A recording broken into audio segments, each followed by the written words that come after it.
Hi, everyone. This is Lakeyln Hogan here with Home Instead Senior Care. I think we are live now on Facebook and in the Zoom platform. So I'm going to give people just a few minutes to join us, but I thank you so much for tuning in today. Again, my name is Lakeyln Hogan. I'm Home Instead Senior Care's gerontologist and caregiver advocate here at the home office, our corporate headquarters in Omaha, Nebraska. You're joining us for our caregiver chat series. We do a monthly live chat and we kind of switch it up each month. This month it's just me. I'm going to be giving you an update on a conference I recently went to and talk about some of the latest research and information that I learned. But sometimes we have people living with the disease on these caregiver chats. Sometimes we have family caregivers of someone living with Alzheimer's disease on these chats, and then other times it's just industry experts. And so we change it up just to keep things interesting, and I'm glad that you're tuning in here today with me, again, to learn about some of the most recent education, research out there. Hopefully this will be an educational chat today, and you'll take away a few pieces of information. Again, these Facebook chats, caregiver chats, are on our Remember for Alzheimer's Facebook page. So if you haven't gone out there and liked our page, I would encourage you to do so. We're always posting great articles. We're asking you questions, having you share advice with other caregivers, share your experience. So we hope that you like our Facebook page and continue to follow us, because that's where we post about these caregiver chats. You can catch our next one, which will be coming up next month. We're going to have Jennifer Fitzpatrick back. She has been on our chat before. She's a great caregiving expert. So anyway, but today we're focusing in on the latest research and education out there. And so if you're joining us, if you're tuning in, if you're on Facebook Live, give us a thumbs up, give us a like, let us know where you're coming from. We want to know who all is joining us. So I'm here in Omaha, Nebraska. I'm wondering, where are you located? You can just type in your comments below. And then also, if you're on Facebook Live and you think, wow, my friend or family member would really benefit from this live chat, you can tag them in the comments as well. So you just do the @ symbol and then type in their name, and then it'll send them a notification to tune in. And just a couple housekeeping items. For those of you who are joining us on the Zoom platform, we have muted all of your lines just to reduce the background noise. And we are recording this both on the Zoom platform and on Facebook Live, and we'll post it back out to you on our Facebook page. And we'll follow up via email with those on Zoom, so you can rewatch it or forward it on and share the information that we present today here on these caregiver chats. So again, if you're just joining us, I'm just taking a few minutes to let everyone get settled in. My name is Lakeyln Hogan. I'm gerontologist and caregiver advocate here at Home Instead Senior Care. I'm in Omaha, Nebraska, but it looks like we have people joining us from across the country. We have someone from Hickory, North Carolina tuning in. So thank you so much for joining us. We are so glad that you have taken the time out of your day to learn a little bit more about the upcoming research in the Alzheimer's and dementia space. And it's so exciting because there is so much research going on.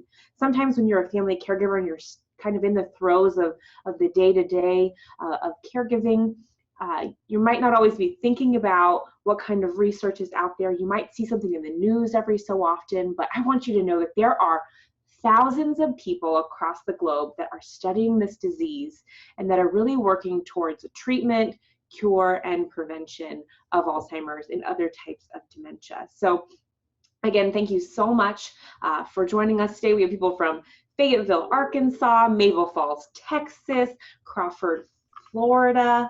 I've never heard of it. Thanks for joining. People from Canada, Ontario. That's so exciting. People from all over are tuning in for this chat. And speaking of people from all over, when I attended this conference, people from all over the world gathered at the Alzheimer's Association's International Conference. The abbreviation is AAIC, so you might hear me throw that out every so often, but over 6,000 researchers from across the world came to Los Angeles a couple weeks ago to talk about the latest research the latest findings in Alzheimer's disease and other dementias. It was so neat to walk through the conference. It was huge, it was massive, and people were speaking all different languages. People were sharing the latest research, sharing ideas. There were a lot of great vendors in like the exhibit hall, people sharing posters. I mean, it was really exciting. There was a good energy that was happening amongst this crowd. So my goal really today is just to share with you what I learned. And I want you to ask questions as we go along. I'm going to save some time at the end for your questions. We've already had some great questions come in on our various platforms. But if you're joining us on Zoom, there's a Q&A box and a chat box at the bottom of your screen. So you can type in your question there at any time. And then if you're joining us on Facebook Live, you can type your question in the comments below. So just below this video, there's a comments box. You can type it in. You can also tag a friend if you think that they would be interested in this live chat. So I guess with that being said, I'll jump into some of the research that I learned about at this conference. So again, I was at the AAIC conference. It's an International Alzheimer's Association conference in Los Angeles a few weeks ago. It was such an honor to be there. And they had so many great sessions. It was very overwhelming. It was hard to choose which ones to go to, but they focus on science and medicine, interventions, so many different things. And they had a couple of exciting announcements. So I wanted to start with those first. So you may have seen this in the news, but at the conference, they announced that there is a new blood biomarker test that seems to be pretty accurate in indicating that someone's at an increased risk for dementia. So you might be wondering, what is a blood biomarker? So there are biomarkers for a lot of different types of conditions. So for example, we get our blood pressure taken because if we have high blood pressure, it might indicate that we're at a higher risk for heart disease. So this blood biomarker test, they believe it's about 88% accurate in indicating that someone is at a higher risk of dementia. And why this is so significant is right now the ways to indicate someone's at a higher risk of Alzheimer's or dementia is really only through really cumbersome or technical brain imaging scans or spinal fluid tests. And these are very kind of expensive tools, pretty cumbersome. If you think about it, it's much easier to get your blood drawn than to get a spinal tap. Probably more pleasant feeling too. And so they're starting to discover that this might be a way that they can start to test on a regular basis to see if people might be at a higher risk for Alzheimer's or another type of dementia. But I will say, these blood biomarker tests, you can't go to the doctor right now and ask for it. Really, they're only using this in the clinical trial setting, but they're testing it to see if they can kind of take it to the masses. So it's an exciting kind of point in research, but there's still a ways to go. So again, these blood biomarker tests are an exciting kind of advancement in Alzheimer's and dementia research. And someday in the future, you might be able to go to your physician and get your blood drawn and see, again, if you're at a higher risk. But that is kind of in the future, but it's definitely a reality that will be here soon. So another hot topic of conversation at this conference was sleep and dementia.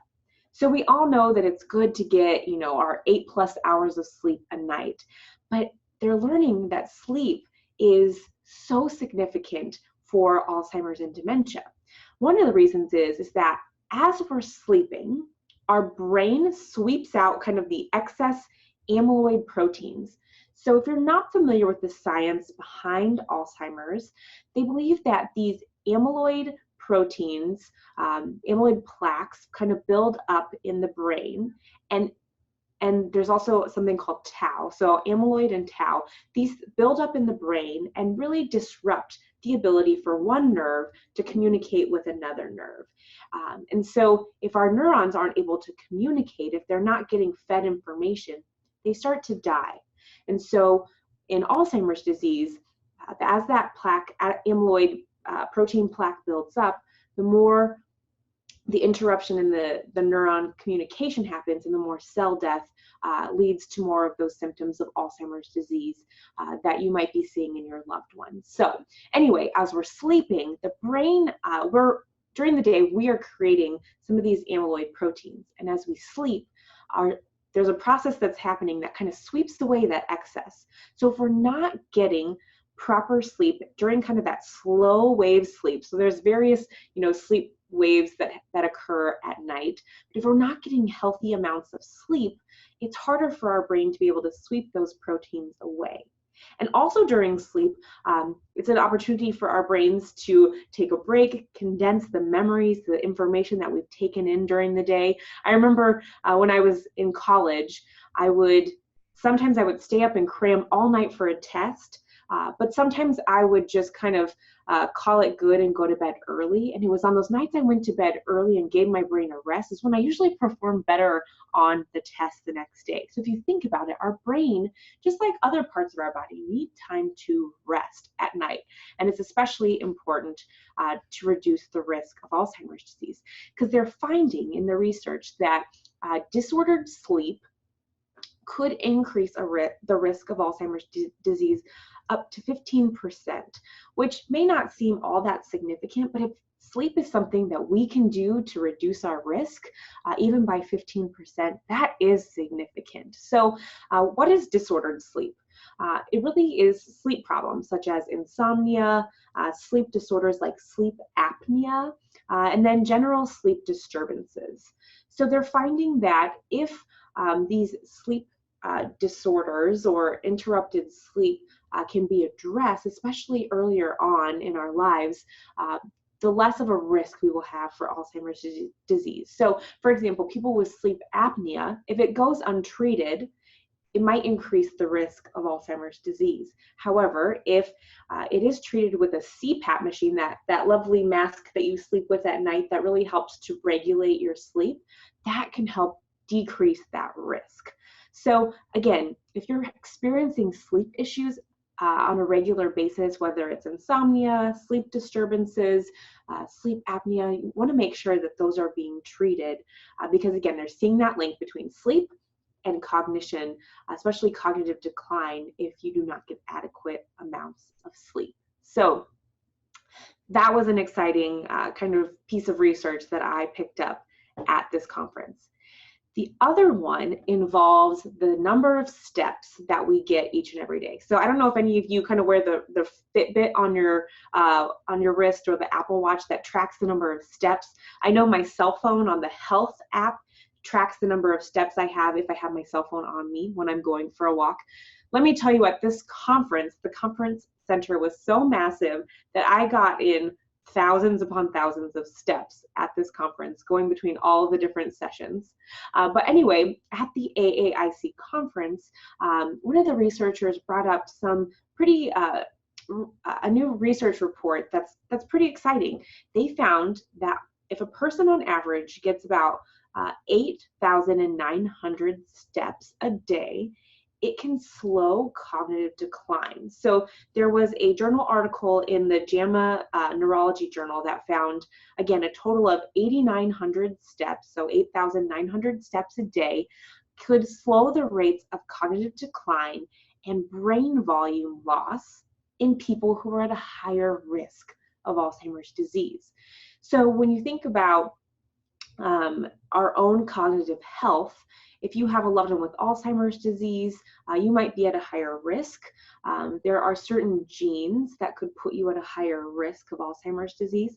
But if you are engaging in physical activity as simple as walking just under 9,000 steps a day, you are hopefully going to slow the rate of cognitive decline and reduce your risk of losing brain volume, which again is a sign of Alzheimer's disease. So, so far we've covered that blood biomarker tests are showing that they can diagnose Alzheimer's disease at a higher accuracy. They're still using that blood test only in clinical trials, but it could be coming out kind of more to the masses in the near future. We've learned that sleep really impacts our risk of cognitive decline. And finally, the number of steps we take each and every day can impact our cognitive health as we get older. So I attended so many sessions, so I'm trying to condense all of this into kind of a quick half-hour Facebook Live. So I'm trying to hit the highlights. But I did attend a session on younger onset dementia or Alzheimer's disease. And we know that Alzheimer's disease impacts people generally in their older years. So we know the number one risk factor for Alzheimer's disease is age, but there are people who are developing Alzheimer's disease under age 65, and they're considered young onset of Alzheimer's disease. And so I went to a session that talked about the importance of advanced planning for those individuals living with Alzheimer's disease under the age of 65. And they talked about how one of the first kind of signs that people start to notice is in relation to the work that they do. So they might be having issues at work. I've known several individuals living with Alzheimer's disease. They've shared with me that they were not as sharp as they once were in the workplace, and they started to slip up and make some mistakes. And that's when they started to realize something wasn't right. And the way someone is terminated, or if they have to step down from their career because of their early onset Alzheimer's disease, we're finding that it can impact their ability to claim disability here in the US, can also impact maybe their severance package if they were let go. And also, when it comes to younger onset Alzheimer's disease, they're starting to talk more and more about the safety and liability issues that take place in the workplace when somebody has cognitive impairment. So there was a lot of discussion about how we can still empower people living with Alzheimer's disease, younger onset, to still be independent and contribute to society, hopefully in ways that maybe their job can be modified so that they don't have to quit or step away from the workforce.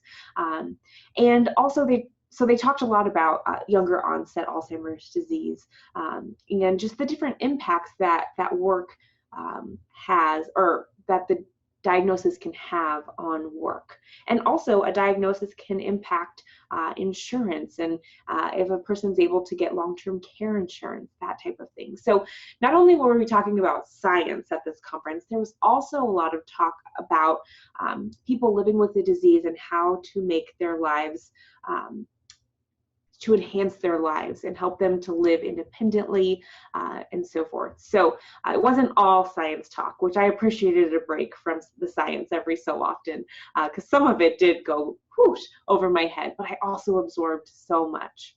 There are a lot of very, very smart people in this room, in these rooms.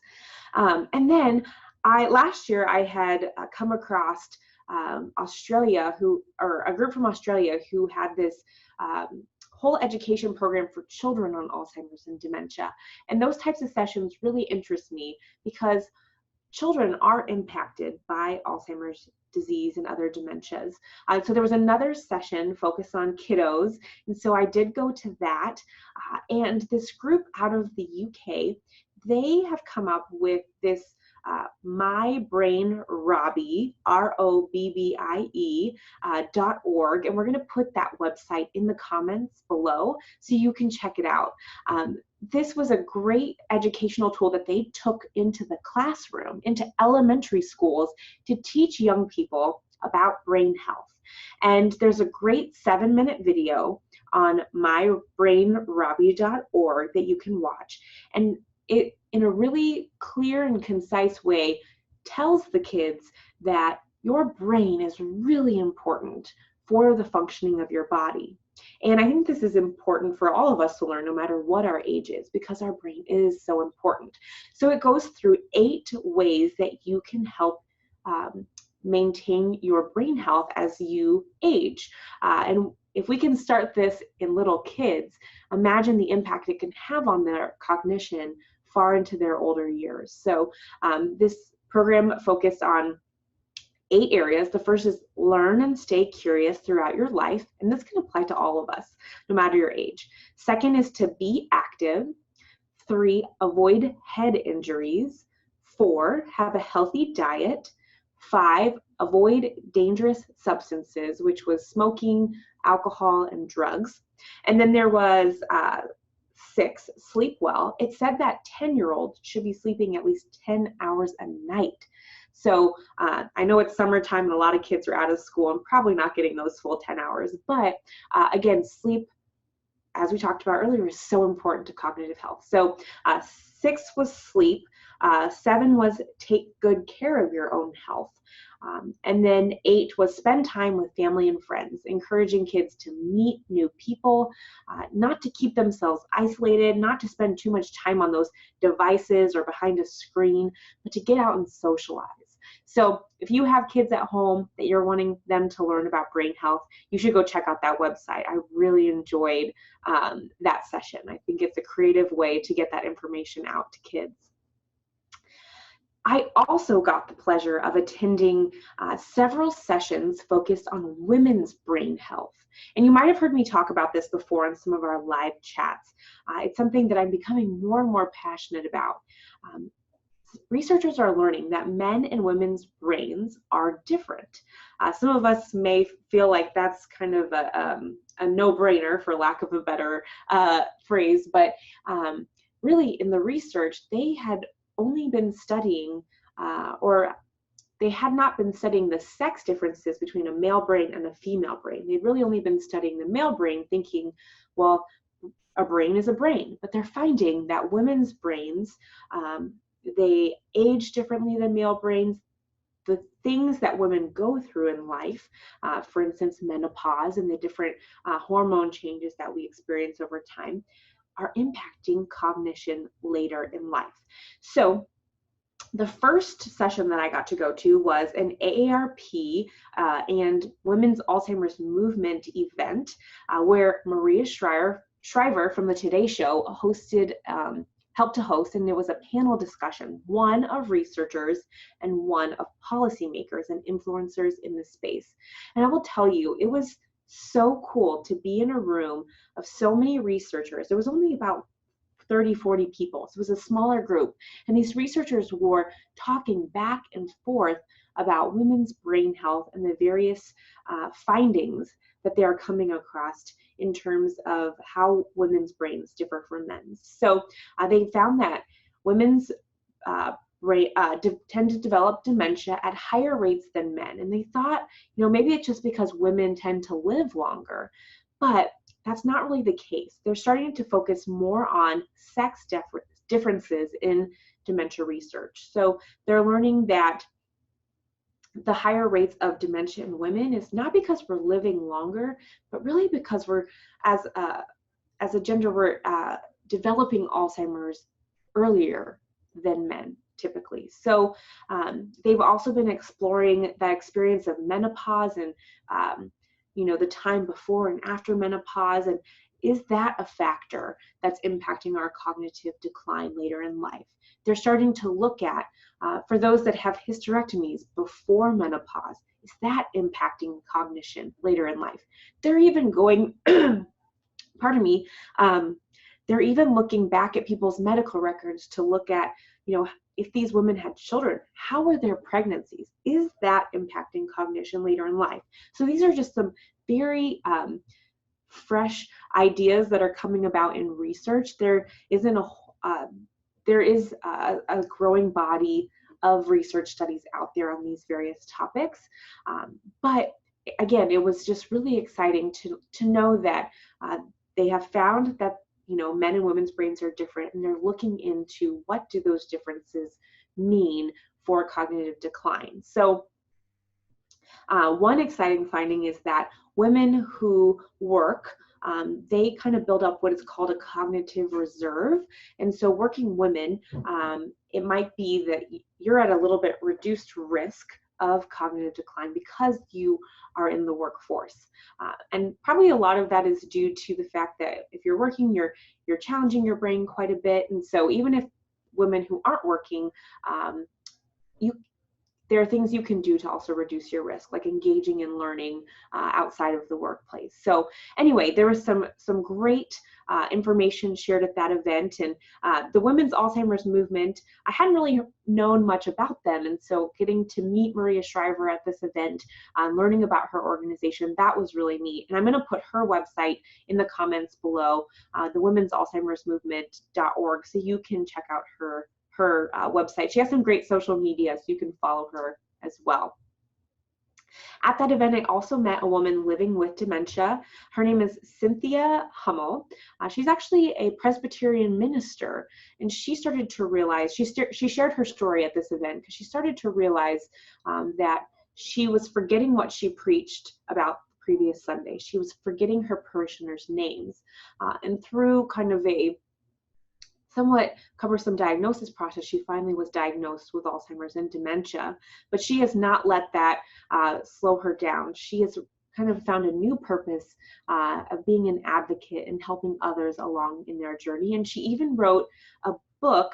It's a compilation of her artwork of these really cool masks, like masks that you would put on, and they express all the different feelings that she has felt during Alzheimer's disease. Her book is called Unmasking Alzheimer's, The Memories Behind the Masks. She was such a neat lady. I'm hoping that maybe she'll join me on one of these chats someday so you can all meet her.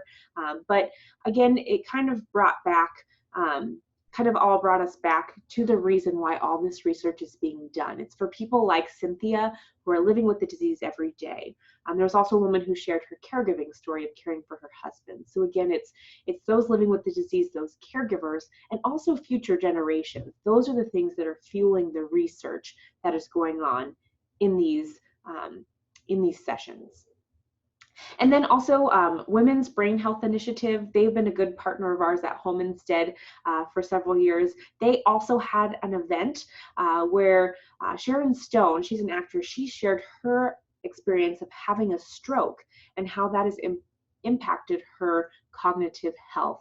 And she did a great job of reminding us all, no matter if you're male or female, the importance of advocating for your own health. So if you feel that you're noticing symptoms of something and you're not being taken seriously, to really be your own advocate, and also to be advocating for our loved ones with Alzheimer's and dementia who don't necessarily have the voice to advocate for themselves. So that was an awesome event.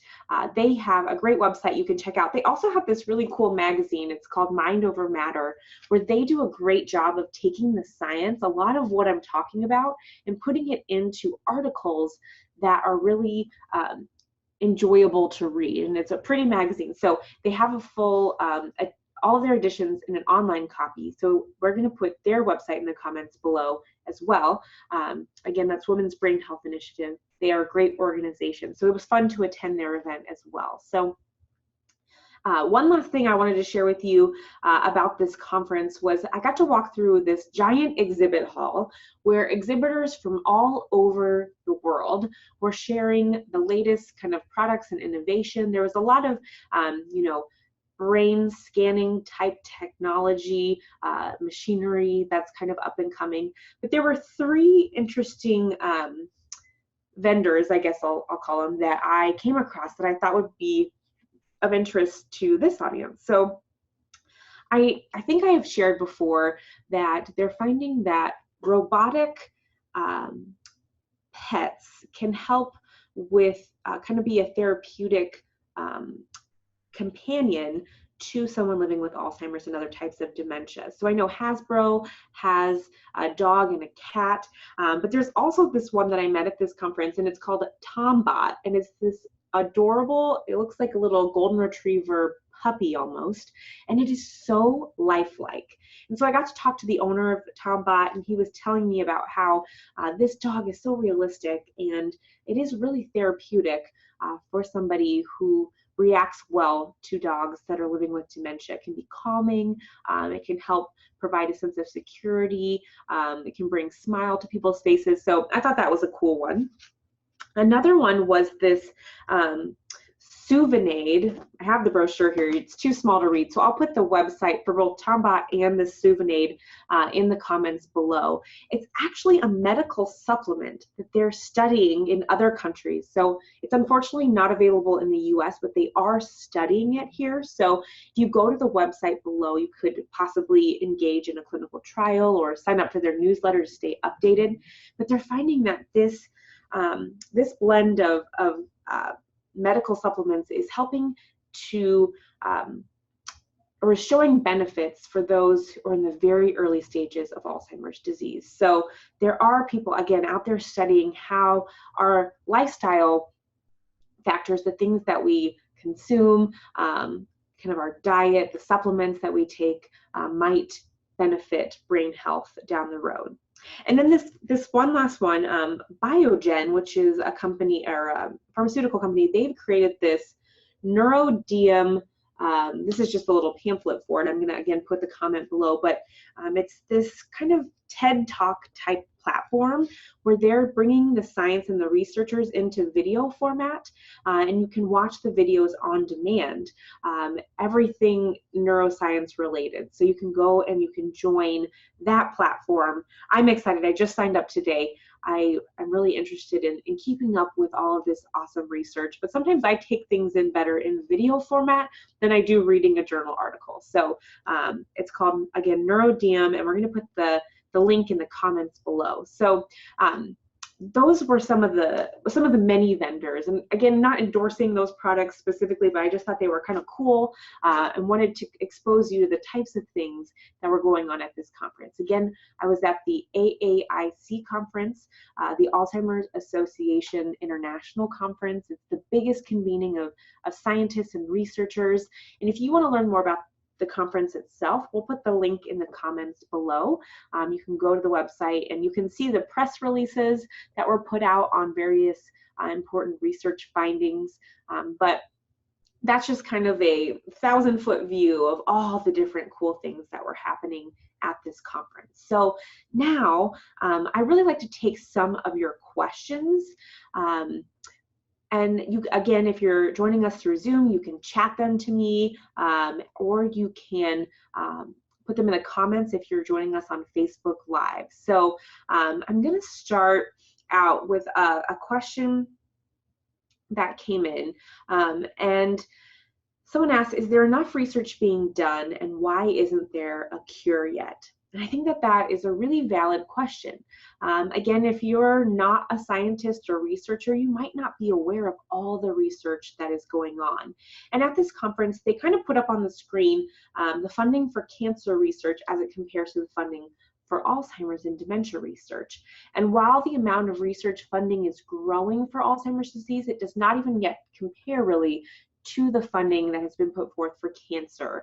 HIV is another good example. So we've seen as funding for cancer and HIV has gone up, the number of treatments and cures for these diseases have followed. And so they're hopeful that this will happen for Alzheimer's disease.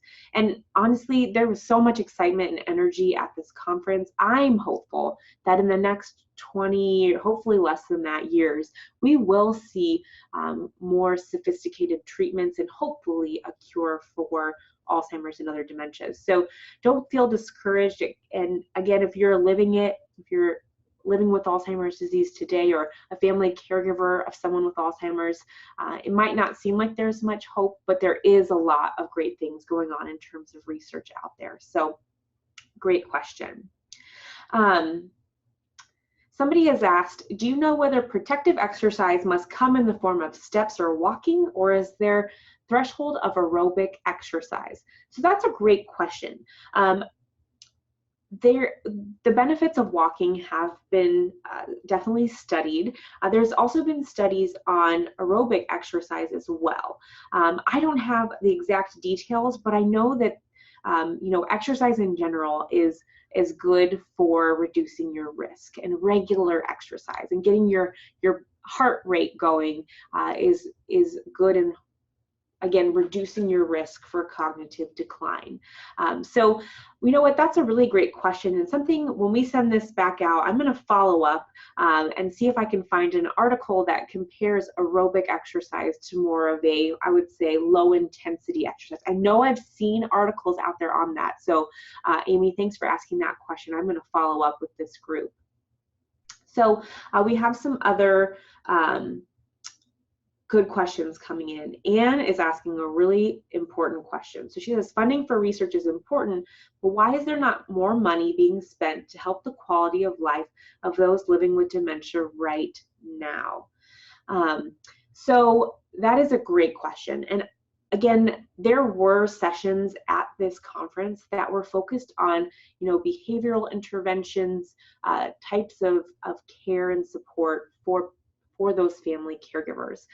So while it was primarily, science and research heavy in that capacity, there is research going on in the actual kind of the day-to-day support. And I also ran into a colleague of mine, somebody that I know from the field, and the government is kind of trying to assess what types of research is needed in this exact area. So Anne, know that this is important.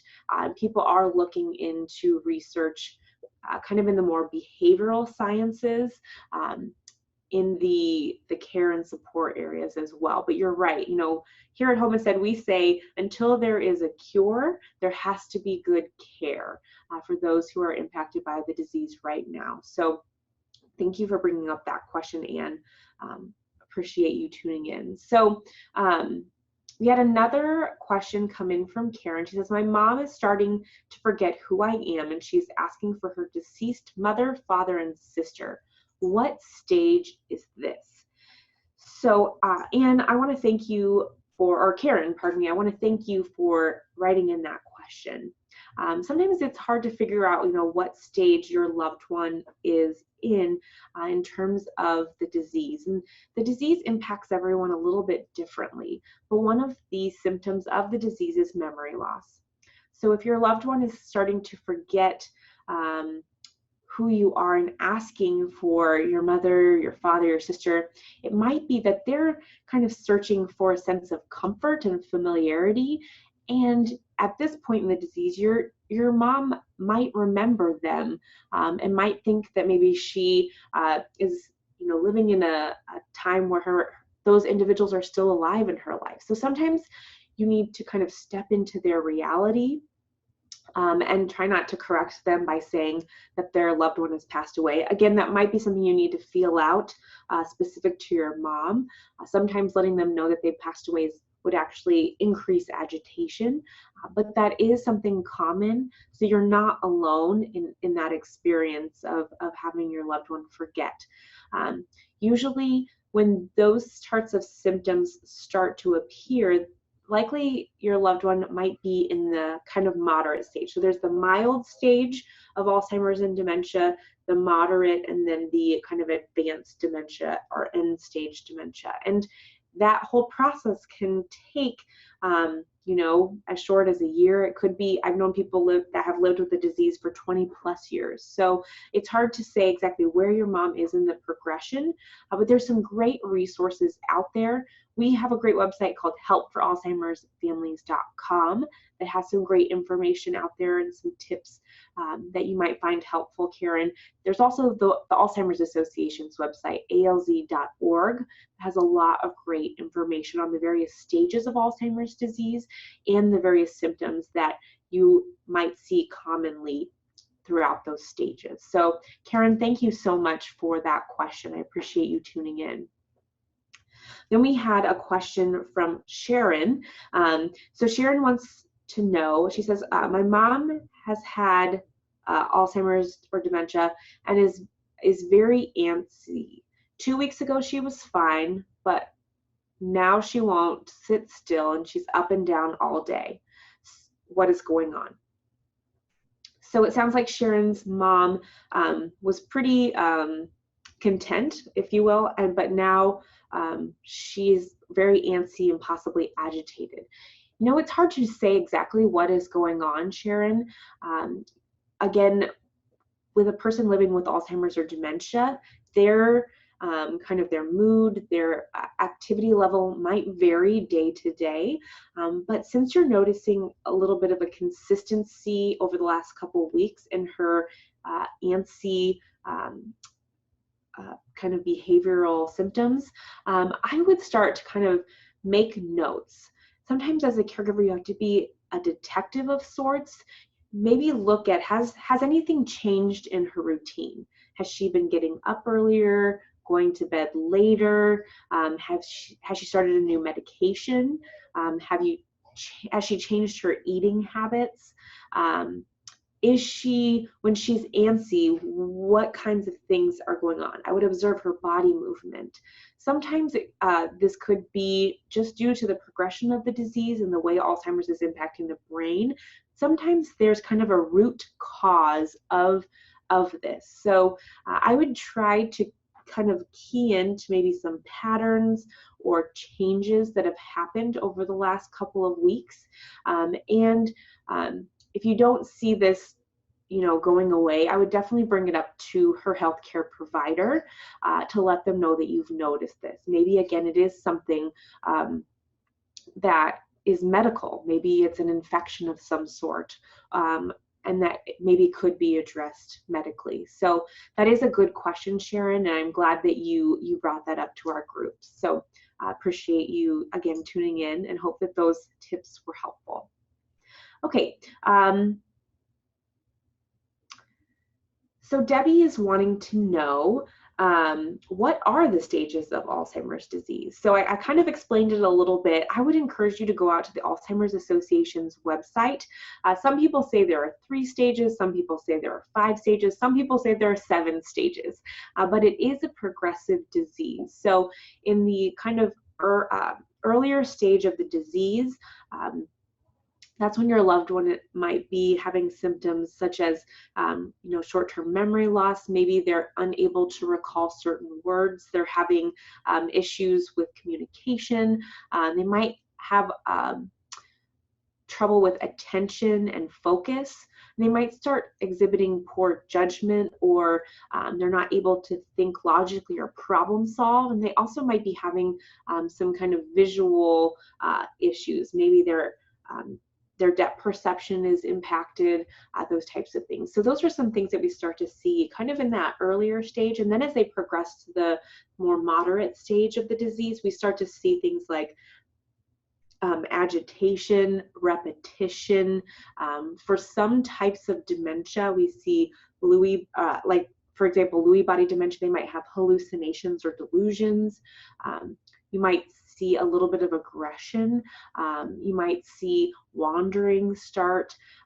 So there's a variety of symptoms that your loved one may or may not exhibit in that moderate stage, but they're also starting to need more assistance regularly with activities of daily living. So bathing, grooming, preparing their own meals, possibly even eating, keeping up with the house, those types of things. And then as they progress into the later stage or stages of Alzheimer's disease, that's when the body is starting to kind of slowly shut down. The brain is losing its ability even more so to communicate from those neurons. And that's when your loved one might, lose their ability to care for themselves altogether. At this point, they might need 24-hour supervision. They might eventually become bed-bound. They might lose their ability to speak. They might lose their ability to even swallow. And unfortunately, people do pass away from Alzheimer's disease or complications of Alzheimer's disease because at this point there is no cure. So that's just kind of, again, a quick overview of the various stages, but I would encourage you to go out there and read up a little bit more on the stages of Alzheimer's disease. So appreciate your question on that, Debbie. Okay. So Lynn is asking a great question about sleep. So I know earlier we talked about sleep, and she says, do you know of anything offered to aid sleep? Medicine does not work, and I'm hopeful for any ideas. My mother suffers from vascular-induced Alzheimer's and sundowns daily. So this is a good question. So You know, sleep medication, it's certainly something you would want to discuss with your loved one's physician before giving them any sort of sleep aid, even if it's an over-the-counter, because there are certain risks that come along with that. So I would not encourage you to offer your loved one any sort of sleep-related medication until you discuss with their healthcare provider. There are some things that you can do that are kind of non-medical. It's called sleep hygiene. So if we think about even just, this is good for all of us. So if we think about your loved one's daily routine, trying to make sure that you start the bedroom or nighttime bedroom routine at the same time every day to encourage that kind of daily routine of going to bed at the same time every night.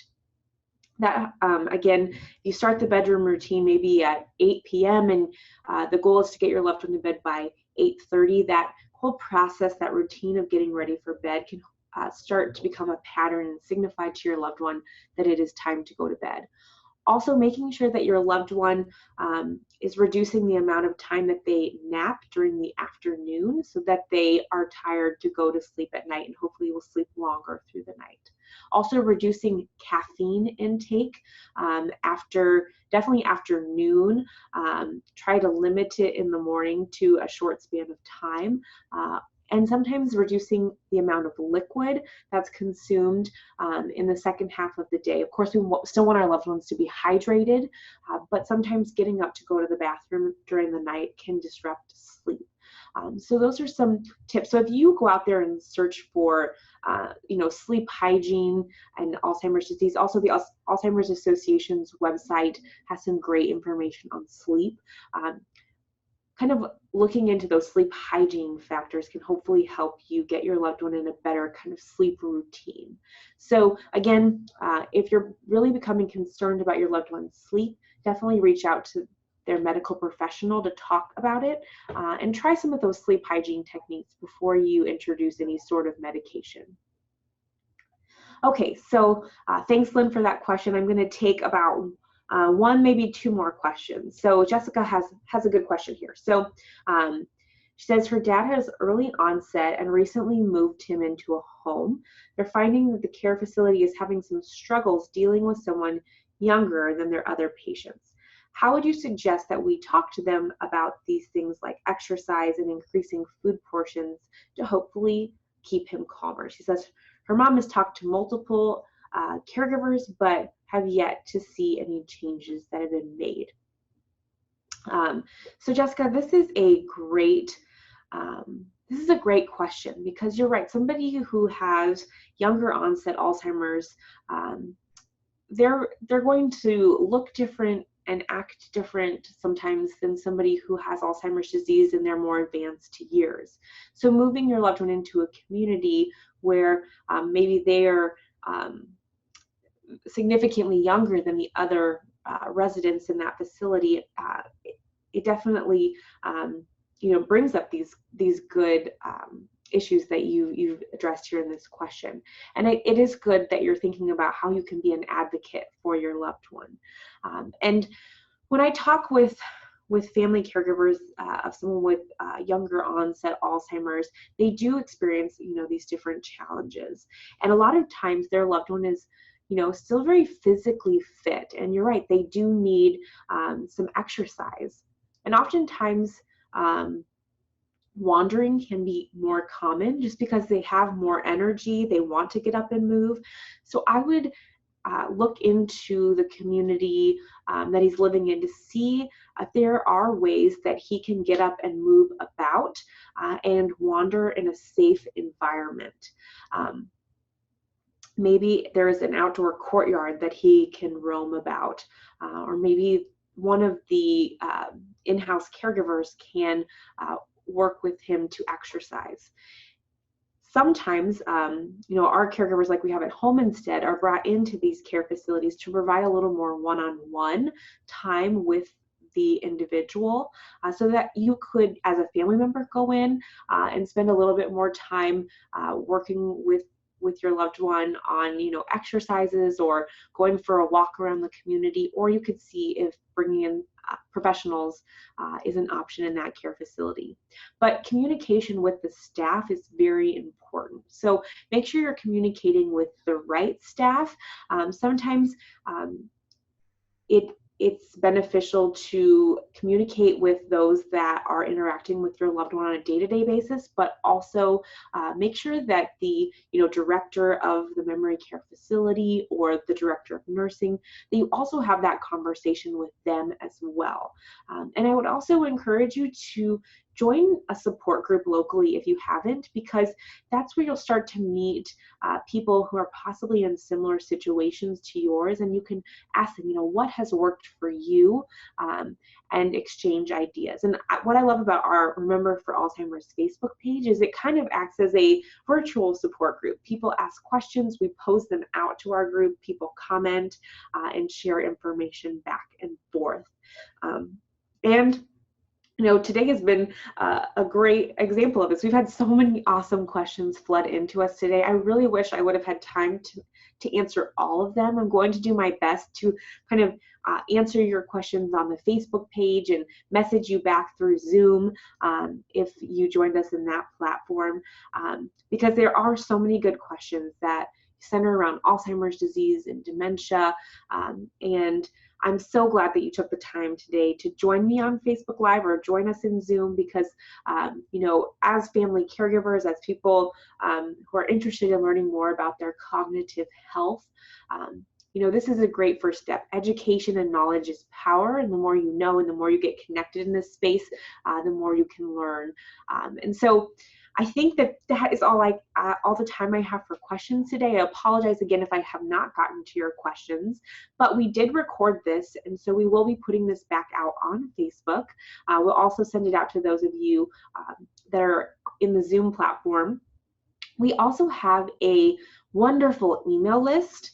And that is another way, in addition to the Facebook page, our email list is a great way to keep up on these live chats, on the research and resources out there in the Alzheimer's and dementia space. So if you aren't already part of our email community, I would encourage you to join. We'll put the link where you can sign up for the emails in the comments below or in the chat box on Zoom.